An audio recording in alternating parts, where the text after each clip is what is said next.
नमस्कार। आज हम भारत के संविधान के उन शक्तिशाली अधिकारों पर बात करेंगे जो हर नागरिक के लिए सरकार के सामने एक ढाल की तरह काम करते हैं। तो चलिए इन मौलिक अधिकारों को स्लाइड्स के जरिए आसान भाषा में समझते हैं। सोचिए जरा, सरकार के खिलाफ एक नागरिक की सबसे बड़ी ताकत क्या हो सकती है? इसका जवाब कहीं और नहीं बल्कि भारत के संविधान में ही छिपा है। आज हम उसी सुरक्षा कवच यानी हमारे मौलिक अधिकारों को समझने जा रहे हैं। इन अधिकारों को एक संवैधानिक ढाल की तरह समझिए, जो हर व्यक्ति को राज्य की बड़ी से बड़ी शक्ति से बचाता है।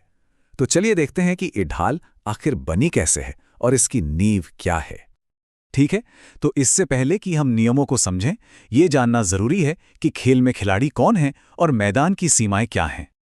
तो ये राज्य आखिर है क्या, जिससे हमारी ये ढाल हमें बचाती है? संविधान का अनुच्छेद 12 इसकी एक बहुत ही साफ और बड़ी परिभाषा देता है। अनुच्छेद 12 के अनुसार राज्य का मतलब है कोई भी सरकारी संस्था जिसके काम को मौलिक अधिकारों के उल्लंघन के आधार पर चुनौती दी जा सकती है। और हाँ, इस परिभाषा को जानबूझकर इतना बड़ा रखा गया है ताकि सुरक्षा का दायरा भी उतना ही बड़ा रहे। तो इसमें क्या क्या आता है? देखिए, केंद्र सरकार और संसद, राज्यों की सरकारें, पंचायत और नगरपालिका जैसे लोकल बॉडीज, और तो और सरकारी कंपनियां भी। एक दिलचस्प बात यह भी है कि कभी-कभी प्राइवेट कंपनियां भी राज्य मानी जा सकती हैं, अगर वो सरकार के कंट्रोल में कोई पब्लिक ड्यूटी कर रही हों। और अब आता है अनुच्छेद 13, जो एक बहुत ही जरूरी सिद्धांत तय करता है। ये कहता है कि कोई भी कानून, चाहे वो नया हो या पुराना, अगर वो मौलिक अधिकारों को कम करता है या छीनता है तो वो उस हद तक शून्य यानी अमान्य माना जाएगा। और यही है हमारे कोर्ट्स की न्यायिक समीक्षा या जुडिशियल रिव्यू की शक्ति का आधार। चलिए, अब इस ढाल के पहले और सबसे मजबूत स्तंभ की ओर बढ़ते हैं। ये है समानता का अधिकार। अनुच्छेद 14 साफ कहता है कि राज्य किसी भी व्यक्ति को कानून के सामने बराबरी से वंचित नहीं करेगा। सीधा सा मतलब है कि कानून सब पर एक जैसा लागू होगा। लेकिन हाँ, इसका ये मतलब नहीं कि सबके लिए एक ही डंडा हो।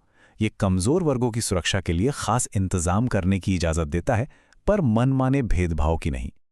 अनुच्छेद 15 जो है वो सीधे तौर पर ऐतिहासिक और सामाजिक भेदभाव की जड़ पर चोट करता है।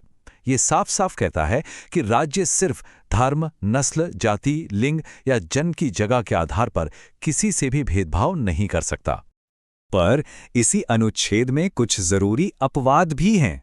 राज्य महिलाओं और बच्चों के कल्याण के लिए, सामाजिक और शैक्षिक रूप से पिछड़े वर्गों के लिए और अनुसूचित जातियों और जनजातियों की तरक्की के लिए विशेष कानून बना सकता है। आरक्षण जैसी नीतियां यहीं से संवैधानिक आधार पाती हैं। इसी सोच को आगे बढ़ाते हुए अनुच्छेद 16 सरकारी नौकरियों में बराबरी का मौका देने की गारंटी देता है और अनुच्छेद 17 अस्पृश्यता यानी छुआछूत को पूरी तरह से खत्म करके इसे एक दंडनीय अपराध बनाता है। ये दोनों ही अनुच्छेद समाज में सामाजिक बराबरी को और मजबूत करते हैं। और फिर है अनुच्छेद 18, जो उपाधियों का अंत करता है।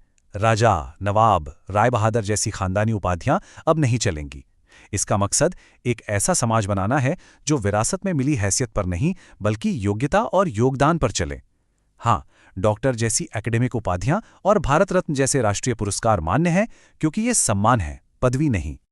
चलिए, अब उन अधिकारों को देखते हैं जो व्यक्तिगत स्वतंत्रता की रक्षा करते हैं और हर इंसान को एक सम्मानजनक जिंदगी जीने का हक देते हैं।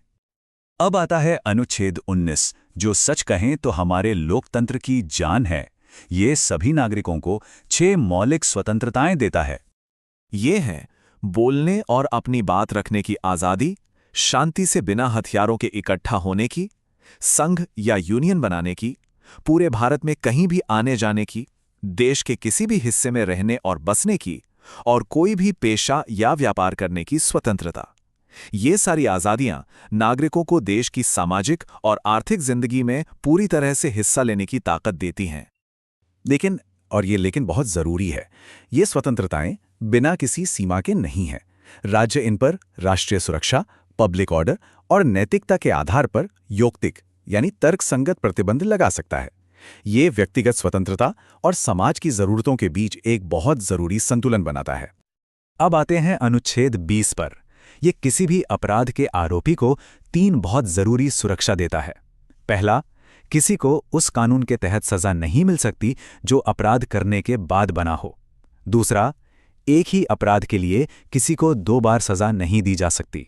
और तीसरा, किसी को भी अपने ही खिलाफ गवाह बनने के लिए मजबूर नहीं किया जा सकता। और अब अनुच्छेद 21, सिर्फ एक वाक्य। किसी भी व्यक्ति को कानून द्वारा स्थापित प्रक्रिया के अलावा उसके जीवन या व्यक्तिगत स्वतंत्रता से वंचित नहीं किया जाएगा।